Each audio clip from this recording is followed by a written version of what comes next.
What is up, guys? Rick Kakis here, and today we have the comprehensive guide for the Forge, showcasing not only how to beat this brand new activity, but also what comes after, the process of crafting powerful weapons and increasing your overall power level substantially, with the help of ADA-1, who is basically the new Petra of this DLC. She's a really important way to increase your power level.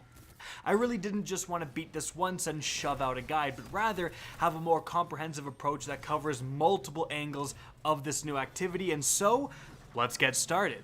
So, I've already made a video for how to unlock the Forge. If you need help in that process, check the video out, it's linked up above.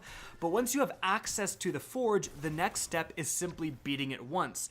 Doing so will unlock ADA-1's full inventory, access to her bounties, and all of the powerful gear lying beyond this Forge. So, how do you actually beat this Volundr Forge activity? And I say Volundr Forge because that is the first one available with the launch of Black Armory. However, future Forge activities really do just appear to be basically the same thing, but a different setting and a different enemy you're fighting. Of course, if they're drastically different, I will keep you guys updated. In any event, the Forge has a recommended light level of 610, and the enemies on the first wave are going to be around 615, we have around 625 on the second wave, and the boss is around 630. This is definitely not going to be an easy task if you are below 610. It is beatable, but you want to aim for at least 610 and preferably above that light level. Now, as for additional Forge requirements, I would highly recommend, firstly, a primary that is masterworked, so you can produce those orbs and get your super back faster and help your allies get their super back faster as well. In addition to that, a shotgun was very, very helpful. There's a lot of enemies in relatively close proximity, so being able to run up and shotgun guys and kill them very quickly was very important, and we'll explain more on why that is later when we talk about the actual activity. Another big recommendation is a really solid power weapon. Definitely your exotic slot is probably going to go here. Something like the Sleeper Simulant, the Thunderlord, even the Whisper of the Worm is great because how the waves actually work is that there are two ad waves where you're doing a certain activity, you're going to have to deal with quite a lot of enemies coming at you. But the third wave is always going to be a boss wave, and this third wave, completing it will actually complete the Forge activity. You complete the first two waves, you die at the boss, it doesn't matter, you didn't actually complete this activity. So you do have to overcome that boss, and that does mean you need something that can put out phenomenal DPS. And that's why, again, I say something like a Sleeper, something like a Thunderlord, and saving up your ammunition for that boss fight is very advantageous. So when we're talking about the actual waves, what do you do in the Forge? Well, the first two waves are comprised of pretty much the same exact event. You are going to survive, you're going to have to deal with a lot of red bar ads, but then you're going to see glowing blue ads. Now these glowing blue ads are the things you want to kill. Kill them and they're going to drop these essentially spheres. You can pick them up and throw them at the actual Forge device. Once you've thrown 20 that have hit this Forge device, it's going to go to wave 2. Once you've thrown 20 that have hit this device in wave 2, it's going to go to wave 3, aka the boss round. Now, some nuances here. Throwing the balls actually isn't going to extend the timer, and speaking of timer, everything here is timed. You don't have much time to complete round 1, 2, or 3. You only have around 2-ish minutes.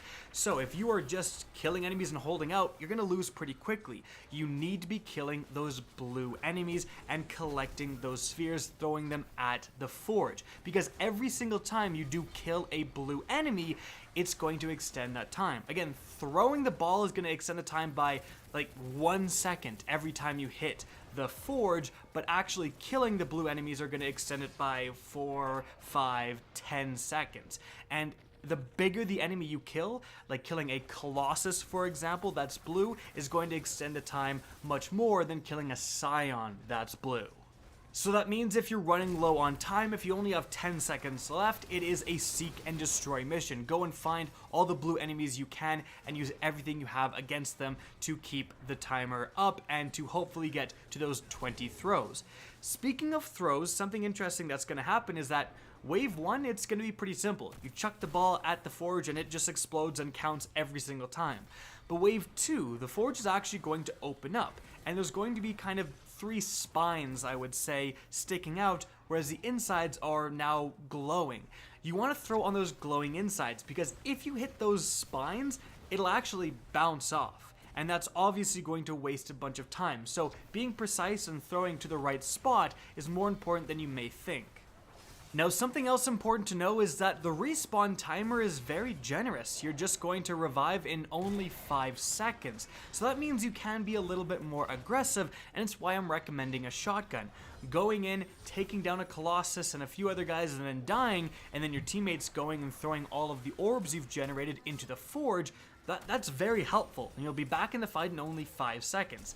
Staying back, being very cautious is probably gonna be a scenario in which you run out of time, unfortunately.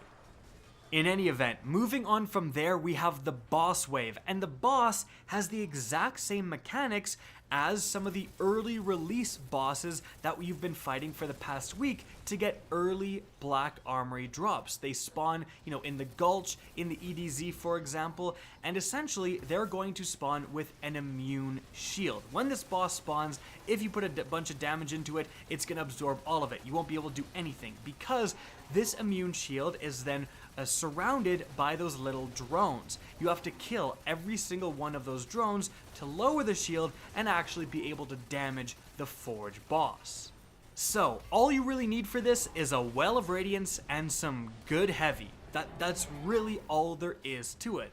What we did is put down our well kind of in the middle of the map. Now, something important to note is that the boss is going to spawn in the same spot every single time, and he's going to move to the same spot pretty much every single time. He's going to rotate close to the actual forge device. So we set up kind of in the middle. You'll see that he jumps into view. We take down his drones very quickly. Shield goes down, and we go to town with Thunderlords and Supers and all of that stuff, and we kill him pretty darn fast. Now, this is a little bit of a more aggressive approach, coming at him with the Thunderlord and keeping the option open for some escalation shotguns and so on.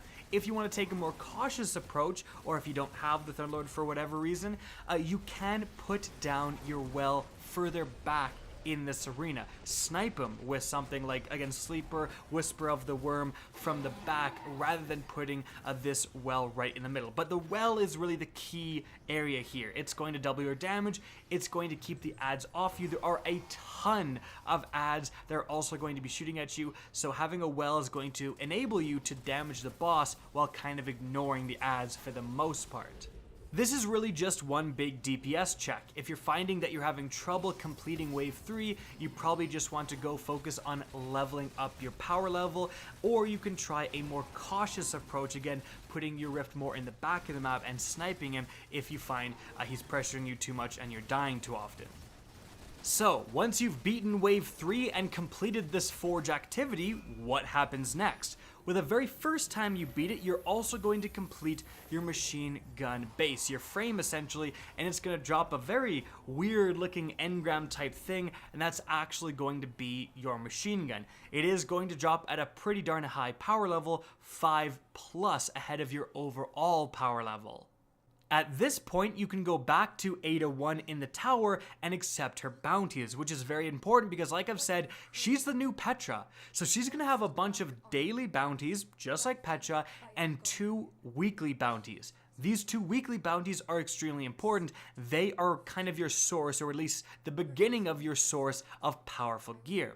Because when you complete these weekly bounties, and one of them is just to do Forge activities, if you complete 2 more Forge runs, so all 3 waves, you're going to get 100%, and the other is just to do like 7 of their daily bounties. There's not 7 offered each day, so this is going to take multiple days to do.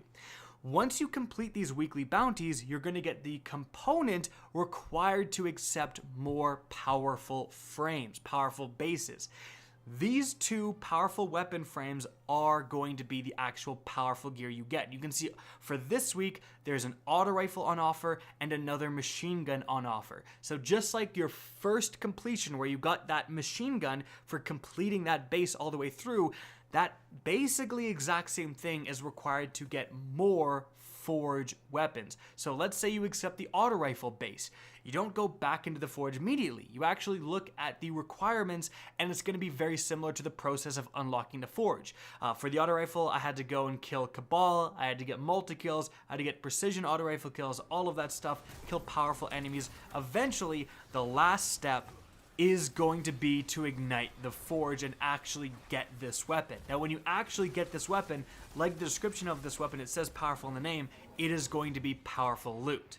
Very powerful loot. Again, 5+ ahead of your overall power level. But the thing is, you know exactly what you're getting. For the auto rifle, it's an energy auto rifle. Like for the machine gun, obviously it's a power weapon.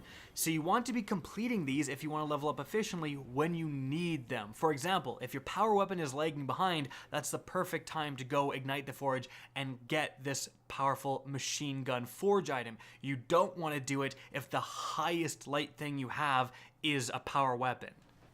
But with that being said, completing both of these forge weapons in a week is very important because ADA-1 is going to give you another powerful drop for completing the 2 forge weapons available in a week. So just like where if you complete the Blind Well bounty from Petra, and you also complete the Ascendant Challenge bounty, and then once you've handed those both in, you're going to get another big drop of powerful gear. That's exactly how ADA works. Once you complete those 2 available forge weapons, she's going to give you another big drop of powerful gear. Now, ADA has some more stuff going on here. The bottom bounties are going to give you augmented weapons. These are basically Forsaken weapons with more perk choices, but they're not going to be powerful. She does have a second page